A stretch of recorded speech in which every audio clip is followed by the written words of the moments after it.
এটা কবিতাই আজি বাৰুকৈয়ে আমনি কৰিছে, যিদৰে মাকক আমনি কৰে কেঁচুৱাই, জন্মৰ আগতো আৰু পাছতো। কোলাহলবোৰ নিৰ্জনতালৈ ৰূপান্তৰিত হৈছে। তেওঁ কৈছিল, ব্যস্ততা অকল তোমাৰেই আটকীয়া সম্পদ নেকি? ময়ো ব্যস্ত, মোৰো আছে অলেখ কাম, দায়িত্ববোধ।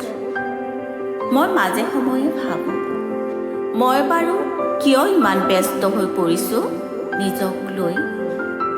কবিতাটোৱে হামিয়াই আছে, হয়তোবা তাৰ টোপনি ধৰিছে। এটা কবিতাই আজি বাৰুকৈয়ে আমনি কৰিছে, যিদৰে মাকক আমনি কৰে কেঁচুৱাই।